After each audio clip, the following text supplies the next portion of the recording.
नमस्कार, मी नवनाथ येवले, येवले अमृततुल्यचा संस्थापक. जो येवले चहाचा जो प्रवास आता तुम्ही पाहताय की कमीच कालावधीमध्ये एवढ्या जगभरामध्ये येवले अमृततुल्य प्रसिद्ध होते. तर हे येवले अमृततुल्य कोण आहेत, येवले कुठून आले आणि या येवलेंना पुढे जाऊन काय करायचं, काय उद्दिष्ट आहे त्यांचं, आणि येवलेंचा एक थोडक्यात प्रवास मी तुमच्या पुढे मांडणार आहे. येवले आम्ही मूळचे आस्करवाडीचे, पुरंदर तालुक्यातील दुष्काळग्रस्त गाव, आणि त्या गावामधून वडिलांनी 2 म्हशी घेऊन चालू केलेला दुधाचा व्यवसाय. आणि हाच दुधाचा व्यवसाय करत असताना वडिलांच्या डोक्यावरती कर्ज झालं आणि कर्ज फेडण्यासाठी म्हणून वडील पुण्यामध्ये एका अमृततुल्यच्या दुकानामध्ये कामाला राहिले. आणि त्या अमृततुल्यच्या दुकानामध्ये काम करत असताना वडिलांच्या असं लक्षात आलं की जे 2 म्हशीचं दूध नेऊन आपण मार्केटमध्ये विकतोय, तर का नाही आपण आता चहाच्या दुकानामध्ये काम केलंय तर त्याच दुधाचा आपण चहा बनवून विकायचा. म्हणून वडिलांनी पुण्यावरती एका MG रोडवरती मित्राच्या साथीने एक पहिलं चहाचं दुकान चालू केलं. त्याच्यामध्ये 2 रुपये मिळायला लागल्याच्या नंतर खऱ्या अर्थाने 1983 साली पुण्यामध्ये गणेश अमृततुल्य या नावाने आपला चहाचा व्यवसाय चालू झाला. हा व्यवसाय चांगल्या पद्धतीने चालू असतानाच आणि व्यवसाय भरभराटीला असताना वडील वेळोवेळी सांगायचे की आपल्या नावाने मार्केटमध्ये काहीतरी प्रोडक्ट असायला पाहिजे. आणि त्यावेळेला आमचं शिक्षण चालू होतं आणि मी साधारणतः एक 10वी मध्ये होतो. आणि वडील हे सांगत होते की आपल्या नावाने मार्केटमध्ये काहीतरी प्रोडक्ट असायला पाहिजे. ती वडिलांची इच्छा ते व्यक्त करत होते. पण त्याच वेळेला 2001 साली नेमका काळाने घाला घातला आणि आमचे वडील कैलासवासी दशरथ भैरवी येवले हे एक्सपायर झाले. वडिलांच्या निधनानंतर 8 लाख रुपयाचं कर्ज आमच्या डोक्यावरती होतं आणि ते फेडण्यासाठी म्हणून आम्ही आमच्या हॉटेलमध्ये जेवढे कामगार होते तेवढे आम्ही बाहेर काढले. मोरीवरती काम करून त्याच्यानंतर टेबल पुसणे, ग्राहकांना जी सर्व्हिस द्यायचे, ज्या पद्धतीचे प्रोडक्ट द्यायचे, हे सगळी कामं आम्ही त्या हॉटेलवरती केली. आणि त्यानंतर एक वडिलांचं अस्तित्व होतं आणि आपलं काहीतरी असावं मार्केटमध्ये म्हणून बाहेर पडलो. तर आज वय वर्ष 35 आहेत, पण 35 वर्षात 32 व्यवसाय केले. पूर्ण 32 व्यवसायांचं पाठबळ ज्यावेळेला पाठीशी आहे त्यावेळेला अख्खं कुटुंब माझ्या पाठीमागं उभं होतं. आणि हेच काम करत असताना मला 1 एकरामध्ये माझा बंगलो पाहिजे, माझ्या फॉरेन ट्रिप झाल्या पाहिजे. मग प्रत्येक वेळेला एक व्यवसाय हातात घेतल्यावरती मग तो व्यवसाय मला असं वाटत होतं की मी या व्यवसायात जे माझं जे स्वप्न आहे ते मी पूर्ण नाही करू शकत. म्हणून मग त्या व्यवसायातून मी बाहेर पडायचो, परत दुसऱ्या व्यवसायाचा अभ्यास करायचो. असं करत करत मी टोटल 32 व्यवसाय केले. पण मित्रांनो, तुम्हाला सांगायला मला या गोष्टीचा आनंद वाटत नाही की मी 32 व्यवसाय केले, कारण अनुभवातून सगळे काही मिळत असतं. तर तुम्हाला 32 व्यवसाय करायची काहीच गरज नाही. खरं पाहिलं तर आपण ज्या वेळेला शाळेमध्ये जातो त्यावेळेला लहान असताना आई वडील हे आपले गुरु असतात, आणि ज्या वेळेला आपण शाळेमध्ये जातो त्यावेळेला शिक्षक हे आपले गुरु असतात. पण आपण ज्या वेळेला 10वी पास आउट होऊन मार्केटमध्ये किंवा कॉलेज कंप्लीट करून ज्या वेळेला आपण कुठेतरी काहीतरी व्यवसाय करायच्या उद्देशाने ज्यावेळेस आपण बाहेर पडतो त्यावेळेला आपल्याकडं एकही गुरु नसतो. शाळेत गुरु असतो, लहानपणी आई वडील हे गुरु असतात, पण प्रॅक्टिकल लेवलला ज्यावेळेस तुम्ही कुठेतरी काम करायला जाता त्यावेळेला तुमचा गुरु कोणच नसतो. आणि ह्या गुरुची कमतरता असल्यामुळे माणूस व्यवसायामध्ये फेल होतो. मग व्यवसाय जर प्रत्येकाला करायचा असेल आणि प्रत्येकाची जर इच्छा असेल तर प्रत्येकाने व्यवसायाचं नॉलेज घेणं खूप गरजेचं आहे. एक स्टोरी सांगतो मित्रांनो. 3 मित्र होते, नदीच्या काठावरती बसले होते आणि तिघांमध्ये गप्पा चालू होत्या. काही मुलं त्या नदीमध्ये पोहत होते. त्यातला एक जण म्हणत होता की अरे नदीत पोहणं खूप सोपं आहे. एक जण म्हणतो अरे नदीत पोहणं एवढं सोपं नाही, त्यासाठी आपल्याला पहिले शिकावं लागतं. एक म्हणतो की असं तुला वाटतंय की आपण पोहू शकतो तर उडी मारून दाखव. मग तो पाण्यामध्ये उडी मारतो. जसं उडी मारतो तसं पाण्याच्या खोलीचा अंदाज त्याला नसतो. जशी उडी मारतो तसं तळाला जातो आणि मरण पावतो. ते पाहून त्याच्यातला एक मित्र म्हणतो मी आयुष्यात पाण्याला कधी शिवणार नाही. त्याच्यातला एक जण म्हणतो हा पाण्यात उडी टाकल्यामुळे ह्याच्या चुकीमुळे गेलाय, मी ह्याला सांगत होतो की ह्याने प्रशिक्षण घेतलं पाहिजे, तर मी जाणार पोहायचं प्रशिक्षण घेणार आणि मग येऊनच नदीमध्ये उडी मारणार. तो जातो, स्विमिंग क्लास जॉईन करतो, प्रशिक्षण घेतो आणि मग नंतर त्या काठावर येतो आणि उडी मारतो. तो उलटा पोहत असतो मित्रांनो. सांगायचं तात्पर्य काय, हे 3 मित्र असतात ते व्यावसायिक असतात. एक जण म्हणतो की व्यवसाय करणं खूप सोपं आहे आणि व्यवसाय टाकतो आणि व्यवसायात फेल जातो. त्याला बघून दुसरा मित्र म्हणतो व्यवसाय करणं एवढं सोपं नाहीये, मी व्यवसाय कधीच करणार नाही, मी नोकरीच करणार. आणि एक जण असतो तो पूर्ण व्यवसायाचा अभ्यास करतो, स्टडी करतो, मार्केटमध्ये व्यवसाय टाकतो आणि तो सक्सेसफुल होतो. जाता मित्रांनो तुम्हाला एवढं सांगतो की 32 व्यवसाय ज्यावेळेला मी करत होतो, प्रत्येक व्यवसायामध्ये आपल्याला प्रॅक्टिकल लेवलला जे काही आपण काम करतो त्या कामातून आपल्याला बरंच काही शिकायला जातं. आज तुम्ही कॉलेजमध्ये शिकता किंवा ट्युशन मध्ये शिकवलं जातं, ह्या ज्या सगळ्या गोष्टी आहेत ह्या थेरॅटिकल आहेत. ह्याच्यामध्ये तुम्हाला पुस्तकी ज्ञान आहे, पण प्रॅक्टिकल लेवलला मार्केटमध्ये पैसा कसा उभा करायचा, कस्टमर कसे हँडल करायचं, कुठलं प्रोडक्ट घेऊन मार्केटमध्ये उतरलं पाहिजे, मार्केटिंग कशा पद्धतीने केली पाहिजे, कोणतं प्रोडक्ट घेऊन मी मार्केटमध्ये उतरलं पाहिजे, या ज्या काही सगळ्या गोष्टी आहेत या तुम्हाला पुढे शिकवल्या जात नाही. आणि ह्या शिकण्यासाठी म्हणून ज्या वेळेला आपण ग्रॅज्युएशन कंप्लीट करतो आणि मग मार्केटमध्ये काहीतरी करायला जातो, तर तुमचा भरपूर वेळ हा तुमचा अभ्यासामध्ये गेल्यामुळं तिथून पुढे तुम्हाला चॅलेंजेस भरपूर येतात. कारण एक शिकलेला माणूस आणि अडाणी माणूस याच्यामध्ये जमीन आसमानचा फरक आहे.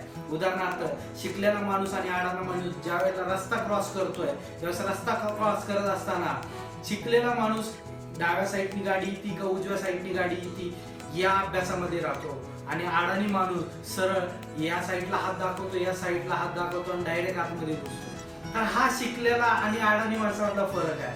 तर शिक्षण तर असलंच पाहिजे, पण शिक्षणाबरोबर तुम्हाला प्रॅक्टिकल नॉलेज पण असणं खूप गरजेचं आहे. तुम्हाला व्यवसायात जर खूप मोठं व्हायचं असेल तर प्रॅक्टिकल नॉलेज घेणं खूप गरजेचं आहे. जी मुलं आज कॉलेज करतायत तर त्यांना मला एकच गोष्ट सांगायची आहे की तुम्हाला जर नोकरी करणं हे जर तुम्हाला पाहिजे असेल तर नोकरीमध्ये खूप चांगला अभ्यास करा आणि जे तुमचं उद्दिष्ट आहे ते तुम्ही साध्य करा. पण तुम्हाला असं वाटतंय की या नोकरीमध्ये मला जे काही बीकॉम व्हायचंय किंवा कॉमर्स मध्ये जाऊन मला काहीतरी एक उच्च अधिकारी व्हायचंय, मी तुम्हाला सांगतो की पॅशनच तुम्हाला पुढे घेऊन जातं.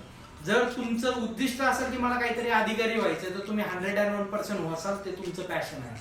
पण तुम्हाला उगीच कोणीतरी लादलंय की तू हा अधिकारी हो किंवा हे कर, तर तुम्ही आयुष्यात 101% ते तुम्ही नाही करू शकत आहे. मग तुमच्यातलं स्किल काय आहे, तुमच्यातलं पॅशन काय आहे हे तुम्ही तुमचं शोधा आणि त्या पॅशनला पुढे घेऊन जा. जर तुम्ही तुमच्या पॅशनला पुढे घेऊन गेला तर 101% सक्सेसफुल होईल. उदाहरणार्थ मी तुम्हाला सांगतो, सचिन तेंडुलकर हा क्रिकेट मध्ये त्याला भारतरत्न पुरस्कार मिळाला. मग क्रिकेट खेळणं हे सचिन तेंडुलकरचं पॅशन होतं.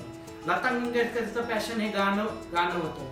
जर लता मंगेशला आपण क्रिकेट खेळणं शिकवलं असतं किंवा सचिन तेंडुलकरला गाणं म्हणायला जर लावलं असतं तर 101% सचिन तेंडुलकर गायक झाला नसता आणि लता मंगेशकर क्रिकेटर झाली नसती. ते त्यांचं पॅशन होतं, त्याच्यात त्यांनी करिअर शोधलं आणि त्याच्यात ते मोठे झाले. तसं तुम्ही तुमचं पॅशन शोधा की तुमचं पॅशन काय आहे. ज्यावेळेला मी म्हणतो की मी 32 व्यवसाय केले, त्यावेळेला आमचं पॅशन होतं की आम्ही लोकांना चांगलं खाऊ घालणं, चांगली सर्व्हिस देणं, चांगलं प्रोडक्ट देणं, आणि आम्ही त्याच्यावरती स्टडी केला आणि तेच प्रोडक्ट 32 व्यवसाय चालू केल्याच्या नंतर मित्रांनो कुठेतरी तुम्हाला पॅशनच तुम्हाला पुढे घेऊन जातं. आणि हाच चहा जे आमचं पॅशन होतं की लोकांना चांगलं खाऊ घालणं, आणि तेच पॅशन आज आम्हाला एका उंच स्थानावरती घेऊन गेलेलं आहे. हे येवले अमृततुल्य याची सुरुवात ज्यावेळेला आम्ही 2011 साली अख्खं कुटुंब एकत्र बसलो होतो, आणि ते कुटुंब एकत्र बसलेलं असताना अण्णांकडनं आम्हाला कळलं की 1983 साली आपला चहा खूप प्रसिद्ध होता. आणि ज्यावेळेला आम्ही मार्केटचा स्टडी केला त्यावेळेला मार्केटमध्ये आम्ही पाहिलं की कळकटलेली मळकटलेली चहाची दुकानं आणि त्या चहाच्या दुकानामध्ये घाणेरडे कपडे घालून उभे असलेले कामगार, आणि त्याच घाणेरड्या मुरीमध्ये दिला जाणारा आपला एनर्जी ड्रिंक म्हणजे आपला चहा. तर मग या चहाला असं ब्रँडेड असं काहीच नाही, जे बाहेरचे ब्रँड येऊन आपण लोकांनी मोठे केले, ज्यांना आपण सीसीडी बरिस्टा म्हणतो. मग तोच एक सर्वसामान्य माणसांचा पेय म्हणजे चहा, याला कुठलाच ब्रँड नाही. तर मग याला आपण ब्रँड बनवू शकतो का? म्हणून आम्ही त्याला एक कॉर्पोरेट लुक दिला. त्याच्यानंतर त्याच्या क्वालिटीवरती आम्ही वेगवेगळे प्रयोग केले. 2011 साली आम्ही चालू केलेले प्रयोग जवळजवळ 1 जून 2017 म्हणजे आम्हाला 8 वर्ष लागली. 8 वर्ष आम्ही त्या प्रॉडक्टवरती काम करत होतो. जवळजवळ आमच्या 200 पाणी फुलशिपच्या वह्या पूर्ण भरलेल्या आहेत. SOP standard operating process, goal setting, त्याच्यानंतर मार्केटिंग कशा पद्धतीने करायची, मार्केटमध्ये आपल्याला भरपूर कॉम्पिटिटर येणार, त्यांना बीट करून आपण कसं पुढे जायचं, या सर्व जवळजवळ 10 ते 15 वर्षाचं आम्ही प्लॅनिंग करून 1 जून 2017 ला आम्ही मार्केटमध्ये आमचं पहिलं प्रोडक्ट लॉन्च केलं. तिथं 10 चहावाले होते, तिथं जाऊन आम्ही टपरी टाकली.